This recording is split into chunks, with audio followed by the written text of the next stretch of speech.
തെക്കൻ സൈബീരിയയിലെ മഞ്ഞുമൂടിയ ഒരു പ്രദേശമായിരുന്നു ടുവാളിന. ആ പ്രദേശത്ത് കുലിസിയോണ എന്ന മനോഹരമായൊരു നദി ഒഴുകുന്നുണ്ടായിരുന്നു. ആ നദിക്കരയിൽ ധാരാളം ആമകൾ പാർത്തിരുന്നു. ആമകളെ കൂടാതെ ആ പ്രദേശത്ത് മറ്റൊരു ജീവി കൂടി പാർത്തിരുന്നു. ബെഞ്ചമിൻ എന്നു പേരുള്ള ഒരു പോളാർ ബിയർ. ആമകളെ എപ്പോഴും ഉപദ്രവിക്കുകയായിരുന്നു ബെഞ്ചമിൻ ബിയറിന്റെ പ്രധാന വിനോദം. ബെഞ്ചമിൻ ബിയറിന്റെ ഉപദ്രവം സഹിക്കാൻ പറ്റാതെ വന്നപ്പോ ആമകളെല്ലാം കൂടി ഒരു യോഗം ചേർന്നു. കരടിയുടെ ക്രൂരതക്കെതിരെ എന്തെങ്കിലും ചെയ്തേ പറ്റൂ എന്നവർ തീരുമാനിച്ചു. ബെഞ്ചമിൻ ബിയർ ശക്തനാണ്. ഒറ്റയടിക്ക് അവനെ തോൽപ്പിക്കാൻ പറ്റുമെന്ന് ആരും പ്രതീക്ഷിക്കണ്ട. ശരിയാണ്. അതുകൊണ്ട് തന്നെ ശക്തിയേക്കാൾ ബുദ്ധിക്കാണ് ഇവിടെ പ്രാധാന്യം. നമുക്കാദ്യം ബെഞ്ചമിനുമായി ഒരു സന്ധ്യസംഭാഷണത്തിന് പോയാലോ? ആയിക്കോട്ടെ, അങ്ങനെ ചെയ്യാം. അങ്ങനെ ടോണിയും കൂട്ടരും സമ്മതിച്ചു. പിറ്റേ ദിവസം ടോണിയും ജിമ്മിയും മറ്റു കുറച്ചു കൂട്ടുകാരും കൂടി ബെഞ്ചമിൻ ബിയർ വരുന്നത് നോക്കി പുഴക്കരയിൽ ഇരിപ്പായി. കുറച്ചു കഴിഞ്ഞപ്പോ ദൂരെ നിന്നും ബെഞ്ചമിൻ വരുന്നത് അവർ കണ്ടു. ഇതെന്താ, ആമകളെല്ലാം കൂടി അസോസിയേഷൻ ഉണ്ടാക്കുകയാണോ? ഞങ്ങൾ ബെഞ്ചമിനെ ഒന്ന് കാണാൻ കാത്തു നിൽക്കുകയായിരുന്നു. എന്താ കാര്യം? അല്ല, എനിക്ക് ഈ ആമകളെ പോലുള്ള ശക്തി കുറഞ്ഞ ജീവികളുമായി കൂട്ടുകൂടാൻ യാതൊരു താല്പര്യവുമില്ല. അയ്യോ, കൂട്ടുകൂടണമെന്ന് പറയാനല്ല, മേലിൽ ഞങ്ങളെ ഉപദ്രവിക്കരുതെന്ന് പറയാനാണ് വന്നത്.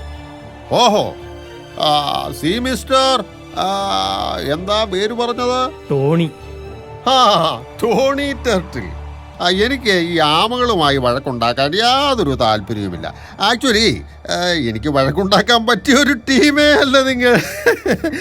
ബട്ട് സി, ഞാൻ ഈ പുഴക്കരയിൽ വളരെ നാളുകളായി ഒറ്റയ്ക്ക് താമസിക്കുന്നു. എനിക്കിവിടെ യാതൊരു വിനോദവുമില്ല. അതുകൊണ്ടാണ് ഞാൻ ആമകളെ ഫുട്ബോളായി തട്ടുകയും ഡിസ്കസ് ത്രോ ആയി എറിയുകയും ഒക്കെ ചെയ്യുന്നത്. നിങ്ങൾ എന്തൊക്കെ പറഞ്ഞാലും അത് നിർത്താൻ എനിക്ക് പറ്റില്ല. മറ്റൊന്നും പറയാനില്ലെങ്കിൽ നിങ്ങൾക്ക് പോകാം. ബെഞ്ചമിൻ തിരിഞ്ഞങ്ങ് നടന്നു. ടോണിയും കൂട്ടരും നിരാശരായി മടങ്ങി. ഈ പ്രശ്നത്തിനൊരു പരിഹാരം എങ്ങനെ കണ്ടുപിടിക്കാമെന്നവർ വീണ്ടും ആലോചിക്കാൻ തുടങ്ങി. നമുക്കൊരു മത്സരം വെച്ചാലോ ബെഞ്ചമിനുമായിട്ട്? എന്തിനാ വെറുതെ മത്സരം വെക്കുന്നത്? എന്തു മത്സരം വെച്ചാലും ബെഞ്ചമിനല്ലേ ജയിക്കൂ. പിന്നെ വെറുതെ എന്തിനാ? അത് പിന്നെ ജിമ്മിയെങ്കിൽ എൻ്റെ കയ്യിലൊരു ഐഡിയ ഉണ്ട്. എന്താ അത്? കേൾക്കട്ടെ. ടോണി എല്ലാവരെയും ചുറ്റിനും ഇരുത്തി തന്റെ ഐഡിയ വിശദീകരിച്ചു. പക്ഷേ നമ്മൾ അങ്ങനെ ചെയ്യുന്നത് തെറ്റല്ലേ? അത് പിന്നെ ടിൻഡു, നമ്മൾ ബെഞ്ചമിനെ തോൽപ്പിക്കാൻ വേണ്ടിയല്ല ഇങ്ങനെ ചെയ്യുന്നത്. പകരം വളരെ പ്രധാനപ്പെട്ട ഒരു കാര്യം അവന് മനസ്സിലാക്കി കൊടുക്കാൻ വേണ്ടിയാ. അത്തരത്തിൽ നമ്മൾ അവനെ സഹായിക്കുകയാണ് ചെയ്യുന്നത്. ഓഹോ, അങ്ങനെയാണെങ്കിൽ അത് നല്ല കാര്യം തന്നെയാ. പിറ്റേ ദിവസം കാലത്ത് തന്നെ ടോണിയും കൂട്ടരും ബെഞ്ചമിൻ ബിയറിനെ കാത്ത് പുഴക്കരയിൽ ഇരിപ്പായി. കുറച്ചു കഴിഞ്ഞപ്പോ ദൂരെ നിന്നും ബെഞ്ചമിൻ വരുന്നത് അവർ കണ്ടു. ഒരു ആമയെ ഡിസ്ക് പോലെ കയ്യിൽ പിടിച്ച് എറിഞ്ഞും കൊണ്ടാണ് വരവ്. 1 2 3. അതും കഴിഞ്ഞ് തിരിഞ്ഞപ്പോഴാണ് ടോണിയെയും കൂട്ടരെയും കണ്ടത്. Hello mister Tony turtle.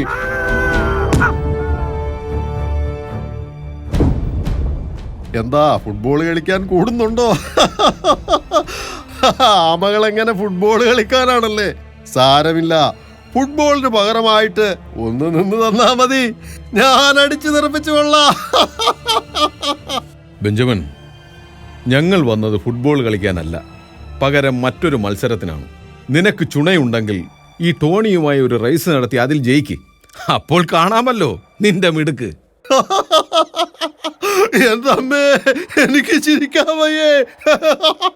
ഒരു ആമ വന്ന് ഒരു കരടിയെ, അതും ഒരു പോളാർ ബിയറിനെ റേസിന് വിളിക്കുന്നു. ഈ വർഷത്തെ ഏറ്റവും വലിയ തമാശ. നിർത്തു ബെഞ്ചമിൻ, ഇത് തമാശയല്ല. നിന്നെ ഞാൻ ചലഞ്ച് ചെയ്യാണ്. നിനക്ക് ധൈര്യം ഉണ്ടെങ്കിൽ നീ ഈ റേസിന് വാ. പിന്നെ മറ്റൊരു കാര്യം, ഈ റേസിൽ ടോണി ജയിച്ചാൽ നീ ഞങ്ങൾ ആമകളെ ഉപദ്രവിക്കുന്നത് എന്നേക്കുമായി നിർത്തുമെന്ന് വാക്ക് തരണം. അതല്ല ഇവൻ തോറ്റാൽ നിനക്കിഷ്ടം പോലെ ചെയ്യാം. ഞങ്ങൾ ഒരിക്കലും പരാതിപ്പെടില്ല. ഛേ, എന്നാലും ഇവനെ പോലെ ഒരു ആമയുമായി റേസ് എന്നൊക്കെ പറഞ്ഞാൽ ഛേ, നാണക്കേട് നാണക്കേട്. ഛേ. നിന്നെ ഇത്രയും വെല്ലുവിളിച്ചിട്ട് നീ ഈ റേസിന് വന്നില്ലെങ്കിൽ നീ ഒരു പേടിത്തൊണ്ടനാണെന്ന് ഞങ്ങൾ എല്ലാവരും കരുതും. അതുകൊണ്ട് നിനക്ക് ചുണയുണ്ടെങ്കിൽ നീ ഈ റേസിന് വാ. ആഹാ, അത്രക്കായോ? ശരി, റേസ് എങ്കിൽ റേസ് ആട്ടെ. എന്തൊക്കെയാ റൂൾസ്? എന്തായാലും എനിക്ക് വിരോധമില്ല. എങ്കിലും ഒന്ന് അറിയാവുന്ന കരുതി ചോദിച്ചതാ. അങ്ങനെ പ്രത്യേകിച്ച് റൂൾസ് ഒന്നുമില്ല. നിനക്ക് പുഴക്കരയിലൂടെ ഓടാം, ഞാൻ പുഴയിലൂടെ നീന്തും. അങ്ങ് അകലെ പുഴക്കരയിൽ നിൽക്കുന്ന ആപ്പിൾ മരത്തിന്റെ അടുത്തെത്തിയിട്ട് തിരികെ ഇവിടെ ആദ്യം എത്തുന്നയാൾ ജയിക്കും. അത്രേ ഉള്ളൂ. ഇത്രേ ഉള്ളോ? ഓക്കെ, എന്നാൽ തുടങ്ങാം. തുടങ്ങാം. Ready, 1 2 3 start. റേസ് ആരംഭിച്ചു. ടോണി ഉടൻ തന്നെ വെള്ളത്തിലേക്ക് ഊളിയിട്ടു. ബെഞ്ചമിൻ വളരെ പതുക്കെയാണ് റേസ് ആരംഭിച്ചത്. എത്ര പതുക്കെ ഓടിയാലും താൻ തന്നെ ജയിക്കുമെന്ന് അവൻ അറിയാമായിരുന്നു. ആപ്പിൾ മരത്തിലേക്കുള്ള ദൂരത്തിന്റെ പകുതി ചെന്നപ്പോൾ അവൻ തിരിഞ്ഞ് നദിയിലേക്ക് നോക്കി. ഓ, വെറുതെ നോക്കേണ്ട കാര്യമില്ലല്ലോ. ആമ എങ്ങനെ എത്താനാണ്?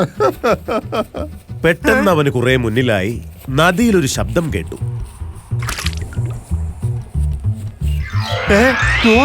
ടോണി ടർട്ടിൽ അവന് മുന്നിലായി നദിയിലൂടെ വേഗം ആപ്പിൾ മരത്തെ ലക്ഷ്യമാക്കി ഊളിയിട്ട് പോകുന്ന കാഴ്ചയാണ് അവൻ കണ്ടത്.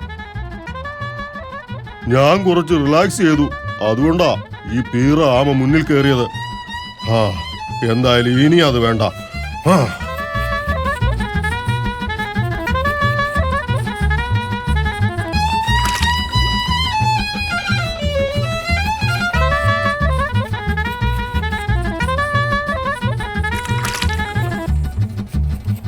അവൻ കൂടുതൽ വേഗത്തിൽ ഓടാൻ തുടങ്ങി. പക്ഷേ ആപ്പിൾ മരത്തിനടുത്തെത്തിയപ്പോൾ കണ്ട കാഴ്ച അവന് ഞെട്ടിപ്പിക്കുന്നതായിരുന്നു. ടോണി ടർട്ടിൽ ആപ്പിൾ മരത്തിന്റെ അടുത്ത് നിന്നും തിരിച്ചു വരുന്നു. ബെഞ്ചമിൻ ബിയറിന് തന്റെ അത്ഭുതം അടക്കാൻ കഴിഞ്ഞില്ല. അവൻ പെട്ടെന്ന് തന്നെ ആപ്പിൾ മരത്തിന്റെ അടുത്തു ചെന്ന് തിരിച്ച് അതിവേഗത്തിൽ ഓടാൻ തുടങ്ങി. ഫിനിഷിംഗ് പോയിന്റിൽ എത്തിയപ്പോൾ കണ്ട കാഴ്ച അവന് സഹിക്കാവുന്നതിനും അപ്പുറമായിരുന്നു. അവിടെ ടോണി ടർട്ടിൽ റേസ് പൂർത്തിയാക്കി ചിരിച്ചുകൊണ്ട് നിൽക്കുന്നു. ബെഞ്ചമിൻ ബിയറിന് സങ്കടം അടക്കാൻ കഴിഞ്ഞില്ല. ഒടുവിൽ അവൻ ആമയോട് പറഞ്ഞു, ടോണി, നീ തന്നെയാണ് ജയിച്ചത്. ഞാൻ തോറ്റു. പക്ഷെ ഇതെങ്ങനെ സംഭവിച്ചു? നിനക്ക് ഇത്രയും വേഗമുണ്ടായിരുന്നെന്ന് ഞാൻ അറിഞ്ഞിരുന്നേ ഇല്ല. അല്ല ചങ്ങാതി, കഴിവും ശക്തിയും വേഗതയും നിനക്ക് തന്നെയാ കൂടുതൽ. അതെങ്ങനെ?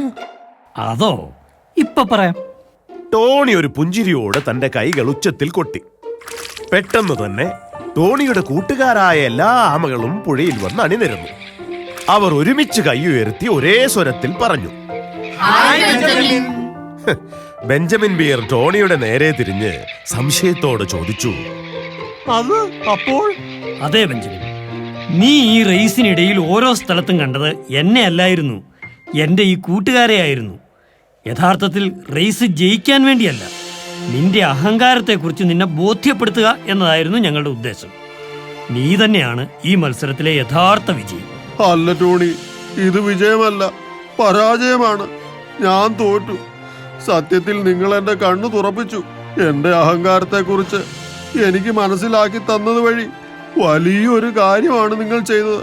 ഇനിമേൽ ഞാൻ നിങ്ങൾ ആമകളെ ഉപദ്രവിക്കില്ല. പ്രോമിസ്. ഇന്നു മുതൽ നിങ്ങൾ എല്ലാവരും എന്റെ ഉറ്റ ചങ്ങാതിമാരാ. അന്നു മുതൽ ആമകളും ബെഞ്ചമിൻ ബിയറും ഉറ്റ ചങ്ങാതിമാരായി മാറി. പുഴക്കരയിൽ അവർ ദീർഘകാലം സന്തോഷമായി ജീവിച്ചു.